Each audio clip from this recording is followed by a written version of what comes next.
Second में बात सुनी गई है, सेकंड में, मिनट नहीं, सेकंड में। क्योंकि भगवान के सिवा हमारा कोई है नहीं, बचपन से भगवान में लगे, भगवान के सिवा कोई है नहीं, तो हम मिनट की बात नहीं कहते, सेकंड में बात सुनी गई है। आर्तभाव होकर जो ही कनेक्शन हुआ तो ही परिणाम तुरंत दिखाई दिया, तुरंत परिणाम बदलते दिखाई दिया है। भारी से भारी समस्या ऐसे निकल गए, ऐसे। एक उदाहरण बताइए ना महाराज जी। हम जा रहे थे गंगा किनारे, आगे दलदल ही था और ऊपर पपड़ी पड़ी हुई थी, भगवान का स्मरण कर रहे हैं, मस्ती से छड़ी घुमाते हुए, चिंतन करते हुए। बड़ा सुंदर जीवन था गंगा किनारे का। अचानक आवाज आई, ए आगे दलदल है। हमने आसपास देखा, कोई नहीं। हमारे कानों में आवाजें कैसे आई?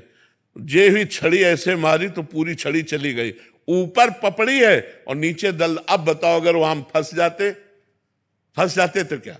दूसरा उदाहरण, महोबा से हम बनारस जा रहे थे, हमारे पास छोटी सी टिकट थी, वो जो दे दिया था। हम ज्यादा पढ़े लिखे हैं नहीं, अंग्रेजी हमें बिल्कुल नहीं आती, तो वो ऐसे जनरल की टिकट दे और हमको बैठा दिया था एसी वाले उसमें, अच्छे वाले उसमें।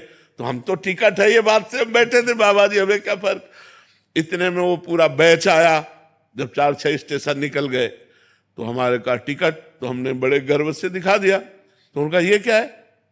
ये पहली बात तो आप कोच में बैठे हुए हो, इसकी टिकट नहीं आपकी, और दूसरी बात ये जनरल की टिकट और 3 स्टेशन की टिकट है। आप कहाँ जा रहे हो? हम कहा बनारस। तो बोले आपके पास टिकट ही नहीं। अब वो जो 2-4 सबकी श्रद्धा संतों पे थोड़ी होती, तो वो गालियां बकने लगे, बोले खड़े हो। तो हम खड़े हो गए, बस भगवान का चिंतन किया कि हमको तो प्रभु कुछ पता नहीं है, ना हमारे पास पैसा है। तुरंत ऊपर से एक आदमी उतरा, अंग्रेजी से उनसे बात की, तुरंत हमको इतना बड़ा कागज जैसा उन्होंने दिया और उसको रुपए गिन के दिए और कहा महाराज जी आप बैठ जाइए। हम आराम से बैठ गए, वाराणसी में उतर गए। कौन था? किससे हमारा परिचय था? एक सेकंड में भगवान ने, ऐसे एक जगह नहीं, हमने हजारों बार देखा कि हमारे भगवान हमारी एक एक बात सुनते हैं, हमारे पास हैं, हमारे साथ हैं। हम अगर ऐसा अनुभव न हो तो हम बाबा जी लोग जिए कैसे? रोटी दाल के लिए थोड़ी जी रहे हैं, भगवान के प्यार के लिए जी रहे हैं। उनका संबंध है, उनके सिवा हमारा कोई है नहीं। भारी से भारी समस्या को मिटाते हुए भगवान को देखा, भारी से भारी। एक बार हम आ रहे थे गिरिराज जी की परिक्रमा दे के, रात्रि के 2 बजे के लगभग, और वो जो ऊपर ऐसे बने होते डिवाइडर में गाड़ी चढ़ गई।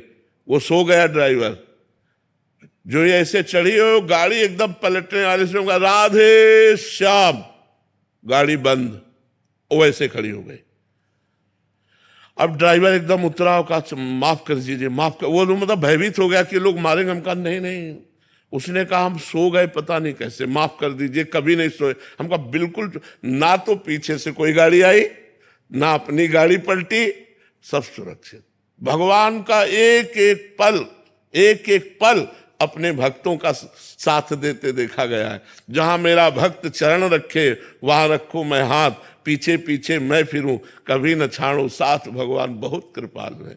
हजारों घटनाएं ऐसे जीवन की है जिनमें दिखाई दिया मेरे भगवान ने तुरंत व्यवस्था की, तुरंत संभाला, तुरंत नहीं तो घटना घट जाती। जी आप परिक्रमा मार्ग को बताते थे कि एक सीधा मोटरसाइकिल, हाँ, वो शराब पिए मोटरसाइकिल से सीधे आया और हमारे दोनों पैरों के बीच में उसका मोटरसाइकिल का पहिया। हम कहा राधा, मोटरसाइकिल बंद। हम कहा ए भैया, तो वो नशे में था। हम कहा ए भैया ये क्या है? तो उनका ए बाबा तू बता मोटरसाइकिल बंद कैसे हो गई? हम कहा आपने नहीं बंद किया क्या? बोले नहीं। तो हम कहा हमारे ठाकुर जी ने बंद किया। राधा वो बंद। श्री जी सब कितनी बातें, भगवान सब पूरा जीवन ही भरा हुआ है। बचपन से 13 वर्ष से लेकर के आज 55-56 वर्ष की आयु उन्हीं की शरण में तो व्यतीत हो रही, उन्हीं की शरण में।